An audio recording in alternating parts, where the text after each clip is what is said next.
Investment Flash. Buddy, have you seen the Russell 2000 lately? Small caps are absolutely on fire, up 22% in the first half of the year. And honestly, the momentum feels like it's just getting started. Look, I'm going to push back right away. It's July 4th, 2026. This is Investment Flash. And Tom, that 22% run might be the biggest head fake of the year. I'm Marie, joined by Tom and Gerald, and we have a massive divergence to unpack today. Yeah, look, Marie's right to be suspicious. While Tom's celebrating the Russell being within 2% of a 52-week high, the senior loan market is telling a completely different story, specifically in software debt, where things are looking fairly grim. No way, Gerald. You're really going to rain on the small cap parade because of some leveraged loans? The broadening of this rally is exactly what we've been waiting for since we talked about selling the NASDAQ 100 ETF yesterday. All right, but the thing is, the share of private software debt trading down more than 20% is at a 5-year high. That's not just a minor hiccup, that is a systemic signal that the software as a service model is hitting a massive wall of credit stress. Wait a second. This is what I mean about the Our View synthesis today. We've got the small cap ETF, the IWM, priced for perfection with a price to earnings ratio near 20, while the senior loan ETF, ticker BKLN, is literally sitting at a 52-week low. For real? I didn't realize the senior loan ETF was that depressed. But isn't that just the AI apocalypse fear-mongering hitting the older software names? Honestly, the data suggests this distress started well before the AI hype really took hold.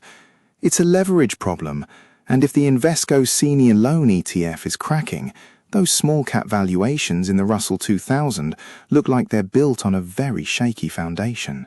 Exactly. 100%. That's the whole story. See, this is why we're looking at the software ETF, ticker IGV, as a potential sell. It's already down nearly 9% year-to-date, and if this credit contagion spreads from the loan market to the equity side, there's a lot more room to fall. Okay, fair enough. The credit side is spooky, but let's talk about some actual wins. BAE Systems and Leonardo just landed a massive $6 billion stealth fighter contract, along with Mitsubishi Heavy. Yeah, that's a proper result. BAE is already up 13% this year, and securing multi-year revenue on a major platform like that is basically a license to print money for the next decade. Not so fast for everyone in that sector, though. Thales is taking a major hit because Germany scrapped their frigate program. It just shows that, in defense, you have to be on the right side of the specific contract, not just the sector. The thing is, Germany cancelling a defence programme is becoming a bit of a tradition, isn't it? It's like analysts revising price targets after the stock has already moved 50%. It's basically a free retirement plan for the indecisive. Fair enough, Gerald. Okay, that's a bit brutal, but he's not wrong. We're bullish on BAE Systems and Leonardo because that fighter jet money is locked in, but Thales is a clear sell after that frigate news. Right. And speaking of things being locked in, let's look at this Bloomberg survey of French economists. They're suggesting the Fed might actually hike rates again this year, while the ECB stays on hold. Wait, another hike? No way! The labor market is softening.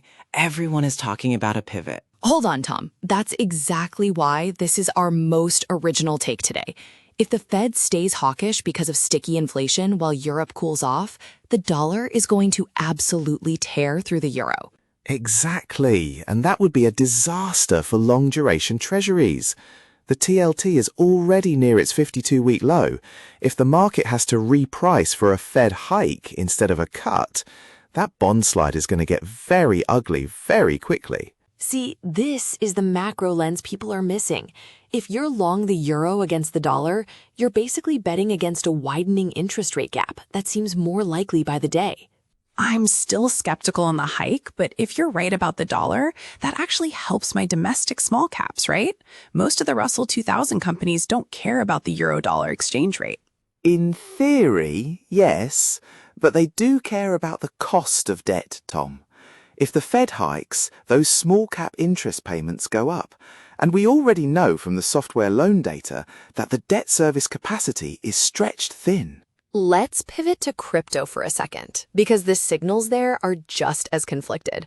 CoinDesk is reporting that whales accumulated about $17 billion worth of Bitcoin in just 2 weeks. Now that is a signal. When the big fish are buying while the ETFs are bleeding $4 billion, that usually means we're at a cycle low. I'm feeling bullish on a Bitcoin bounce here. I'm going to push back here. The options market is still incredibly nervous. We're seeing a 16% put call skew on Bitcoin and an even higher premium for Ether puts, which means the professional traders are still paying a lot of money to hedge against a crash. Yeah, look, it's a classic tug-of-war. You have the long-term holders stacking sats, but the derivatives market is bracing for another leg down. I'd be very careful with the Bitcoin and Solana calls until that option skew flattens out. All right. I'll keep the crypto exuberance in check for now. But can we talk about Asia? The decoupling from China is moving so fast, it's actually showing up in 30-year data points. Right. Japanese clothing imports from China just hit a 31-year low as they shift production to Southeast Asia. This is a structural earthquake for Chinese manufacturing. It's not just textiles either. South Korea is literally reviving an old tungsten mine just to ensure they have a supply chain that doesn't rely on China. That's why we're looking at Singapore equities and the rare earth miners ETF, ticker REMX. And South Korea. The EWI is up 76% year to date, but it's still 18% below its 52-week high. There is so much room for that to catch up as they build out this China-free ecosystem. Look, the South Korea story is fascinating. It's about resource self-sufficiency. It's a massive policy shift that we think justifies a long position in South Korean equities, even after that huge run. Fair enough, but let's check the temperature in Taiwan. Yuanta Securities, the biggest brokerage there, is looking for a $1.3 billion loan to fund their expansion because the local stock market is booming. Buddy, that is a massive vote of confidence.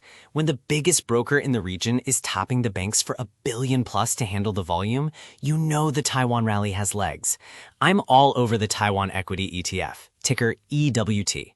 Wait, just remember what happened with the Japan activist probe. Nikkei is reporting that regulators are looking into shareholding reports, which could slow down the corporate reform narrative that's been driving Japanese stocks like EWJ. Yeah, exactly. Japan is up 14% this year, but this regulatory friction could cap the gains for a bit. It's a hold for me on Japan until we see how aggressive this probe actually is. Oh, come on, Gerald. A little paperwork check isn't going to stop the governance revolution. You sound like me trying to call a bottom on memory chips back in 2022. Yeah, we remember that, Tom. This is the 6,000th bottom for chips, I think you said. All right, I walked into that one. By the way, as always, none of this is investment advice. We're just 3 people and a lot of data. Do your own research before you move any capital. Before we wrap, we have to mention the energy shift. The Jones Act waiver that allowed foreign vessels to move fuel during the recent crunch really boosted the Gulf Coast refiners. Energy stocks in the XLE are up 16% this year because of that flexibility. Right, but the shipping stocks in the SEA ticker are taking the hit because they're losing that domestic monopoly. It's a great example of how a single policy waiver creates immediate winners and losers in the energy complex. And Asia is taking notes. Bloomberg says they're building out massive energy buffers and diversifying into clean energy to avoid the Iran-style supply shocks. I'm looking at the Clean Energy ETF, ticker ICLN. It's still way below its highs. Totally. Spot on. That's it. So, to sum up our view, we're playing the divergence. We like the defense winners with guaranteed contracts like BAE Systems, and we're wary of the small cap euphoria because the senior loan market is showing real cracks in software debt. Exactly. Short the senior loan ETF, long the defense giants, and keep a very close eye on that Fed ECB rate gap. If that widens, the dollar is the only place to be. I'm still holding out hope for my small caps, but I'll admit the credit data is a reality check. If you're just finding us, hit follow on Spotify or check investmentflash.com for the full digest with all the charts and sources. Good call, Tom. We've covered a lot of ground today, from stealth fighters to South Korean tungsten mines. It's been a busy one. Yeah, look, it's going to be an interesting weekend to see if the crypto whales keep buying that dip, or if the options traders get their way. I'm betting on the whales. We'll see who's right soon enough. Thanks for listening, everyone. We'll be back with you soon. We're back for tomorrow's weekend edition at 10 a.m. London time. See you then.